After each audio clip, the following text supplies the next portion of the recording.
Hello mommies, welcome to women दुनिया। आज के इस वीडियो में हम बात करने वाले हैं प्रेगनेंसी के 15th वीक के बारे में। ये सप्ताह आपकी प्रेगनेंसी का चौथा महीना और दूसरी तिमाही की शुरुआत है। इस हफ्ते में अधिकांश महिलाओं में मॉर्निंग सिकनेस की परेशानी ख़त्म हो चुकी होती है। अगर किसी में ये परेशानी अब तक ख़त्म नहीं हुई है तो आने वाले 1-2 हफ्तों में ख़त्म हो जाएगी। लेकिन कुछ महिलाएं ऐसी भी होती है जिसमें ये उल्टी, मॉर्निंग सिकनेस और जी मचलाने की समस्या पूरे 9 महीने तक ऐसे ही चलती रहती है। बाकी महिलाएं अब अपनी प्रेगनेंसी का आनंद लेना शुरू कर देती हैं। अब आपका वज़न भी तेज़ी से बढ़ने लगा है। आइए अब हम जानते हैं बच्चे का विकास इस सप्ताह में कहाँ तक पहुँचा है। इस सप्ताह के अंत तक शिशु 4.2 इंचेस तक लंबा हो चुका होता है और इसका वज़न लगभग 70 ग्राम तक होता है। शिशु अभी भी आकार में एक सेब के जितना बड़ा है। उसकी स्किन अभी भी ट्रांसपेरेंट है। शिशु ने गर्भ के अंदर अपना अंगूठा चूसना भी शुरू कर दिया है। उसने अभी एमनियोटिक फ्लूइड को निगलना भी शुरू कर दिया है और शिशु की हड्डियां भी अब मजबूत होने लगी हैं। अब शिशु बार बार उन्हीं चीज़ों को दोहराएगा जो उसे पेट से बाहर आकर करनी है। आइए अब हम जानते हैं इस सप्ताह में आपके शरीर में क्या बदलाव आप महसूस करेंगी। सबसे पहला है मसूड़ों से खून आना। प्रेगनेंसी हार्मोन्स के कारण आपके मसूड़ों से खून निकलता दिखाई दे सकता है या मसूड़े सूजे हुए दिख सकते हैं। इसलिए आपको नियमित रूप से अपने डेंटिस्ट से चेकअप करवाते रहना है। वैसे ये परेशानी बच्चे के जन्म के बाद अपने आप ही ठीक हो जाती है। दूसरा ज़रूरी बदलाव आपके बेबी बम्प में होने वाला है। अब आपका बेबी बम्प दिखने लगा है और आने वाले समय में इसकी गोलाई और अधिक बढ़ने वाली है। तीसरा है सांस फूलना। जैसे जैसे आपका बेबी बम्प बढ़ेगा आपको सांस लेने में तकलीफ़ होने की समस्या भी बढ़ती जाएगी। चौथा है सीने में जलन होना। सीने में जलन और अपच की समस्या आपके गर्भाशय के बढ़ने की वजह से हो रहा है। इसलिए एक बार में भरपेट खाना खाने की जगह थोड़ी थोड़ी देर में खाना खाएं। खाना आप हल्का और पोषक तत्वों से भरपूर मात्रा में लें। अगला है चक्कर आना। प्रेगनेंसी के दौरान थकावट या कमज़ोरी के कारण ज़्यादा देर तक लगातार खड़े रहने से या अचानक बैठकर उठने के कारण आपको चक्कर आने की समस्या हो सकती है। अगला महत्वपूर्ण बदलाव है अभी आपको अपने पुराने कपड़े थोड़े टाइट लग सकते हैं। वजह है आपका बढ़ता हुआ वज़न और बढ़ता हुआ गर्भाशय। अभी आपको नए कपड़े लेने की ज़रूरत पड़ सकती है और हो सकता है आपको अपनी ब्रा भी एक साइज़ अप करके बदलनी पड़े। अब हम जानते हैं इस हफ्ते में आपको अपनी क्या केयर करनी चाहिए। आपको अपने लिए फ्लैट चप्पल लेने की ज़रूरत है।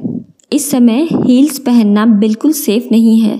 चप्पल का चुनाव करते वक्त यह भी ध्यान में रखें कि चप्पल फिसलने वाली ना हो। दूसरा है आपको अपने लिए आरामदायक तकिया लेने की भी ज़रूरत है। जो तकिया आपको सोने में मदद करे।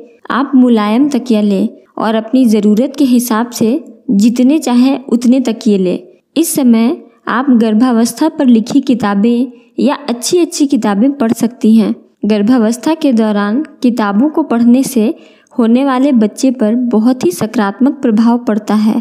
अगला है अभी आप आरामदायक कपड़े पहनें।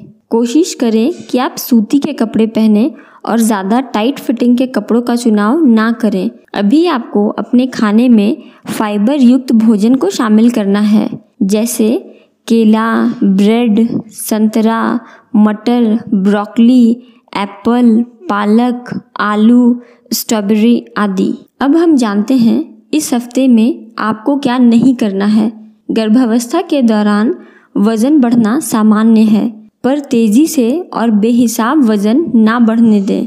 वज़न बढ़ने का कारण सिर्फ आपके बच्चे का बढ़ता हुआ वज़न नहीं है, उसके साथ ही शरीर में बहुत सी चीज़ों का विकास हो रहा होता है, जैसे कि बढ़ता हुआ गर्भाशय, प्लासेंटा, एमनियोटिक फ्लूइड का वज़न भी शामिल होता है। परंतु ये ज़रूरी है कि आपका वज़न धीरे धीरे और लगातार बढ़ते रहना चाहिए। अक्सर लोग कहते हैं कि प्रेगनेंसी में आपको 2 लोगों के लिए खाना खाना चाहिए, पर ये बिल्कुल गलत अवधारणा है। आपको हर दिन अपने खाने में नॉर्मल खाने के अलावा सिर्फ 300 से 500 अलग से कैलोरीज की ज़रूरत होती है। ज़रूरत से ज़्यादा खाना खाने से केवल आपका वज़न बढ़ेगा, जिससे डिलीवरी के बाद आपको कम करने में काफ़ी मुश्किल होगी। आपको अपने भोजन में अभी पोषक तत्वों को शामिल करते हुए वज़न बढ़ाना है, जिससे आपके गर्भ में पल रहे शिशु को पर्याप्त मात्रा में आयरन, कैल्शियम, आयोडीन और प्रोटीन मिले और उसके जन्म की शुरुआत से ही शिशु बिल्कुल स्वस्थ रहे। प्रेगनेंसी में ज़्यादातर महिलाएं अच्छी नींद के लिए तरस जाती हैं। गर्भावस्था के पहले महीने से 9वें महीने तक कुछ ना कुछ समस्या तो चलती ही रहती है, जिससे गर्भवती महिला को सही ढंग से नींद नहीं आती। ऐसे में वो रात भर करवट ही बदलती रह जाती हैं। पर आपको भूल कर भी पेट और पीठ के बल नहीं सोना चाहिए। इससे बढ़ते हुए पेट का पूरा भार अंदरूनी अंगों पर पड़ता है और आपको घबराहट होने लगती है। प्रेगनेंसी में लंबे समय तक आपको भूखे भी नहीं रहना चाहिए। इससे आपके गर्भ में पल रहे शिशु पर भी बुरा प्रभाव पड़ता है।